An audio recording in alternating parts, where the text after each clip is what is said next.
Hey, what it be? It's your boy Dre OG. Welcome back to the OG family. Make sure y'all smash that like button. Subscribe to my channel if you're rocking with the vibes and the content. But look, we got when the courtroom goes wrong. You know what I'm saying? Look, man, let me know in the comments down below if you ever been in a courtroom where it just went crazy. You know what I'm saying?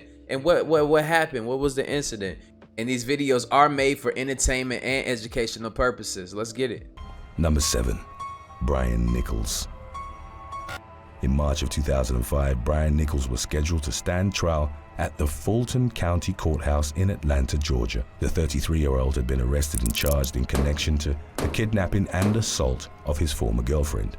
After his first trial had ended with a hung jury, Nichols' friends and family members reportedly expressed their belief that he would attempt to escape from custody before being tried a second time. On March the 11th, the day Nichols was scheduled to appear in court, the prescient concerns about his potential escape plans came to violent fruition. While he was changing clothes at the courthouse, Nichols overpowered a female sheriff's deputy and stole her handgun before beating her into a coma. The assailant then changed into civilian clothes and made his way towards the chambers of Judge Roland Barnes. Nichols held 2 case managers and an attorney at gunpoint and demanded they disclose Barnes' location, at which point a court officer attempted to disarm him but failed.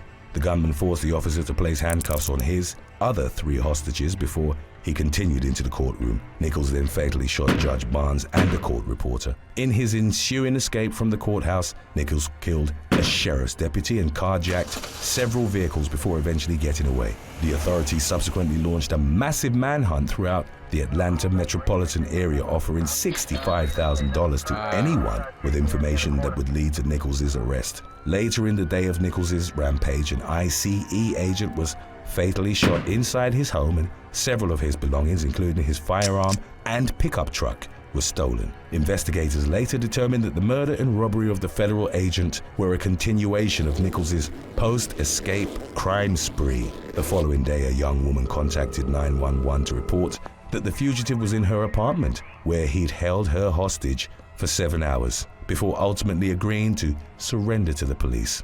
Nichols was taken back into custody and charged in connection to 54 crimes he was reported to have committed while on the run. In November of 2008, he was convicted on all counts and consequently given multiple life sentences without the possibility of parole. I ain't gonna lie to y'all, man. Look, that shit started off with a bang. I don't know who gonna get worse than that. He turned into a serial killer just like that. Serial killer just like that. Look, man, you never know what somebody going through in their head, man. That's why I say stay out the way, man. Protect your energy. Always be on your swivel, man. Never get caught slipping, because you never know. Like, that's crazy. Love the people around you while you're here. Some people's lives change just like that. Number 6. Eric McCullough and Antoine Lee. In the summer of 2015, Tennessee man Eric McCullough was brought to trial after he'd been accused of stabbing his niece during an altercation at the College Hill Courts housing community in Chattanooga. The July 29th attack left the victim in life-threatening condition, and she was later pronounced dead at a local hospital. During the same incident, 46-year-old McCullough had allegedly stabbed his niece's boyfriend, Antoine Lee, who ultimately survived. In connection to his murderous rampage, McCullough was charged with criminal homicide and aggravated assault. The following month, a preliminary hearing for the case was held before Judge Gary Starnes in a Hamilton County courtroom. At the time, Lee was in police custody on an unrelated charge, and at one point during the proceedings, he was called to the stand to give his testimony. As he crossed the courtroom, however, he lunged at his accused attacker and struck him in the head repeatedly with his metal handcuffs. Police officers quickly stepped in to pull Lee off of McCullough, while another man who was seated in the courtroom got up to rush towards the scene of the scuffle. One of the officers then pointed a stun gun at the incoming man to keep him at bay. McCullough, who was reportedly left without any serious injuries, was escorted out of the room while officers restrained Lee on the floor. In 2017, the former was convicted of voluntary manslaughter in connection to his niece's death. Number 5. The Springfield. His niece, though, you know what I'm saying? Look, man, that should be wild, bro. Like, what's wrong with y'all, man? You know what I'm saying? We got to start making a bigger deal about that, man. Like, Talking about, oh, he this, he that, bro. Y'all out here hitting kids though. Ain't no honor, ain't no dignity in that. Dudes, bro, mad respect. Courtroom brawl.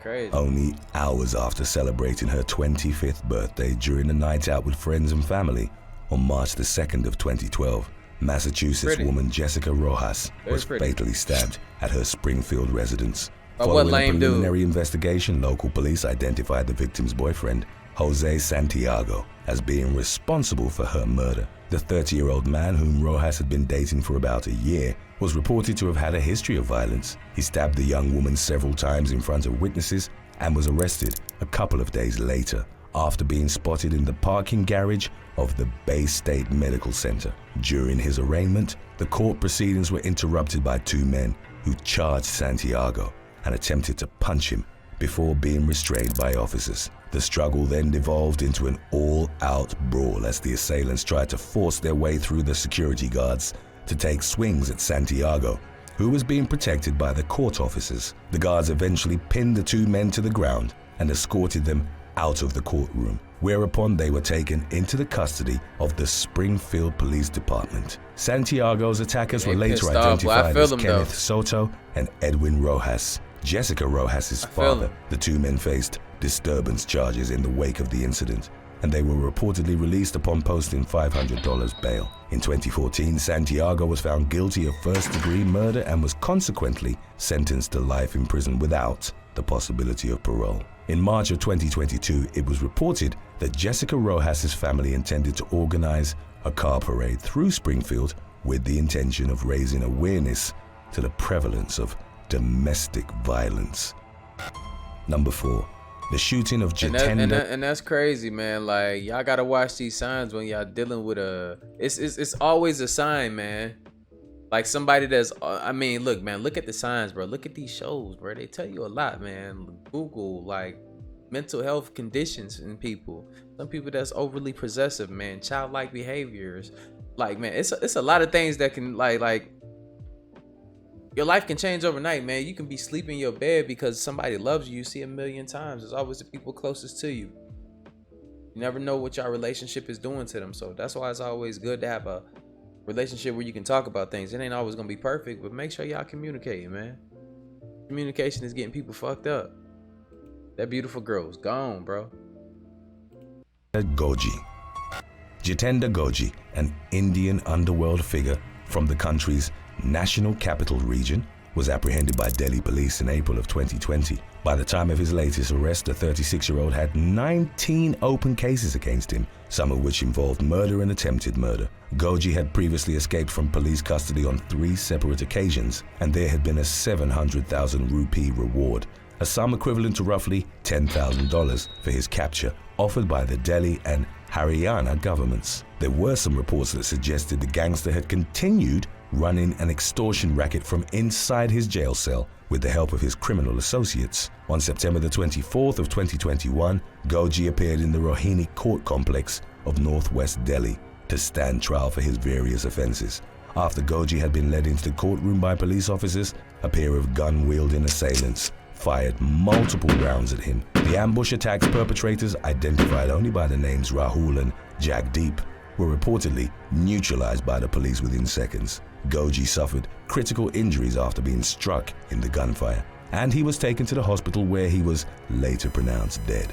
In the wake of the incident, it emerged that the shooters had made it past the court security by disguising themselves as lawyers.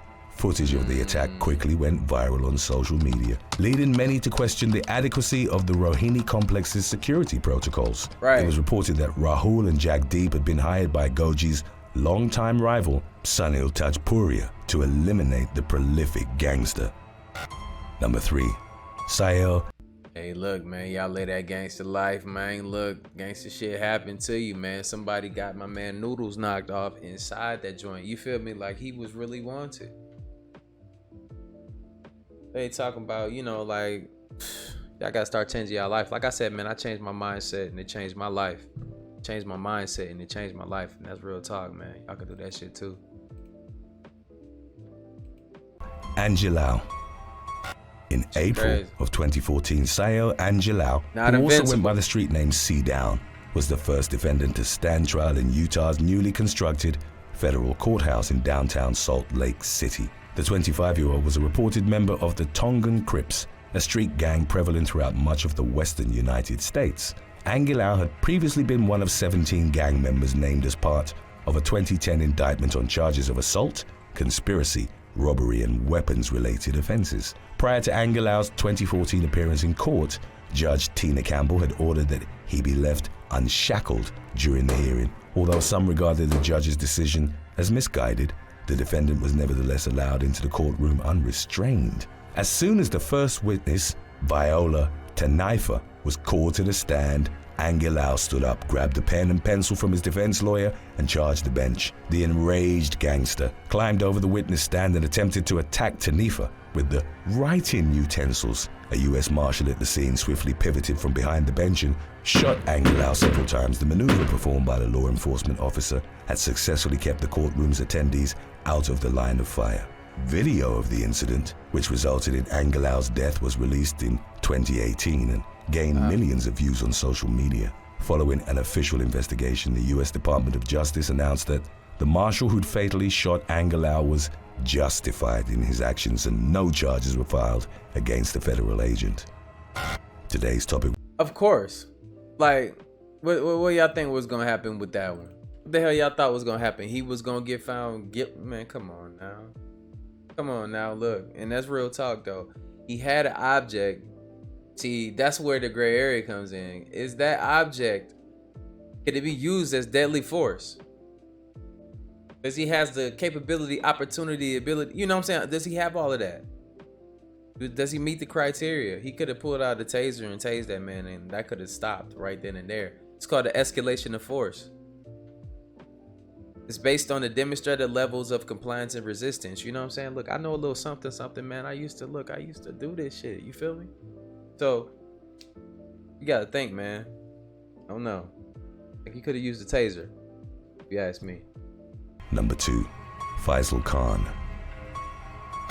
Ahmadi Muslim Tahir Naseem was arrested in Pakistan in 2018 on blasphemy charges that were connected to his alleged claims of being a prophet of Islam. As was underlined by several subsequent reports, the topic of blasphemy has been known to generate controversy in Pakistan, where people convicted of the charge can be sentenced to life imprisonment or, in some cases, even put to death. While in the custody of Pakistani officials, Naseem, an American citizen from Illinois, was provided consular assistance by the U.S. government. Federal agents reportedly coordinated with the government in Pakistan in an attempt to prevent Naseem from becoming the target of violent attacks by those who would seek retaliation against him for his alleged claims. On July the 29th of 2020, Naseem was taken to a courtroom in Peshawar to stand trial. During the course of the hearing, a young Pakistani Muslim, later identified as Faisal Khan, walked into the courtroom and shot Naseem a total of 6 times. The victim succumbed to his gunshot wounds before he could be taken to a hospital. Crazy, right? Following the incident, thousands gathered on the streets of Peshawar in support of Khan's actions, which were interpreted as a violent expression of the anti-Ahmadi sentiment commonly held by members of other Muslim sects. The details of the specific events that had led to Naseem's initial arrest were not made readily available to the public. However, in a statement issued by the U.S. State Department, it was revealed that Naseem had been lured to Pakistan from his home in Illinois by unidentified individuals who then used the stipulations of the country's blasphemy laws to entrap him. Number 1. Luis. That's fucked up. You feel me?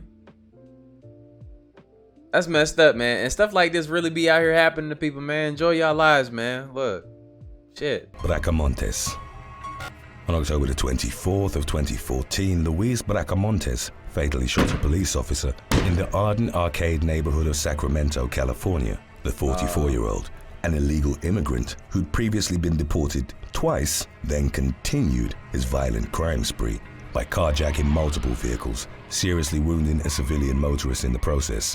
When the police later tracked Bracamontes down near the city of Auburn, the suspect opened fire on the pursuing officers, killing a second sheriff's deputy and critically injuring his partner. Following an extensive manhunt through the surrounding area, Bracamontes was taken into custody and charged with several offenses that included murder, attempted murder, and carjacking. The court proceedings associated with the case unfolded over a period of roughly 4 years. One of the factors that had contributed to the trial's prolongation consisted of Bracamontes's repeated outbursts in the courtroom, many of which involved him declaring that he intended to commit further acts of violence against police officers. The defendant needed to be removed from the courtroom on a number of occasions during the lengthy trial, including an instance in which he directed a threatening and profane verbal tirade towards relatives of the slain officers. The legal process reached a decisive point on March the 27th of 2018 when, after 4 hours of deliberation,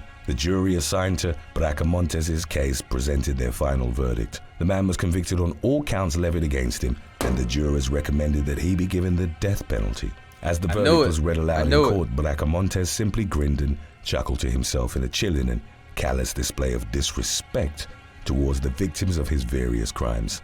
The following month, he was formally sentenced to death by Sacramento Superior Court Judge Steve White. Yo, we all knew the way that one ended right there, that he was gonna get that damn death penalty, man, for sure, because it don't hit home until somebody takes one of yours, and now you start thinking a little bit differently. Now you're in somebody else's, shoes, and you feel those feelings of, rage, anger, confusion, all those things, and you have to process it. But ultimately, people want get back, and that's the way that will be used, man. You out here. Like, I don't like people killing people regardless, We're on this earth for a different reason, man. It's not to be out here just capping each other and shit, man. We out here on our own journey, spiritual journeys, man. Like, we need to really just be focused on us and ours, and staying out the way. Simple. Live your life, be happy. But look, I'll see you on the next video. And like I always say, man, spread love, because there's too much hate in this world. Love you guys. See you in the next video, and I'm out though. Bye.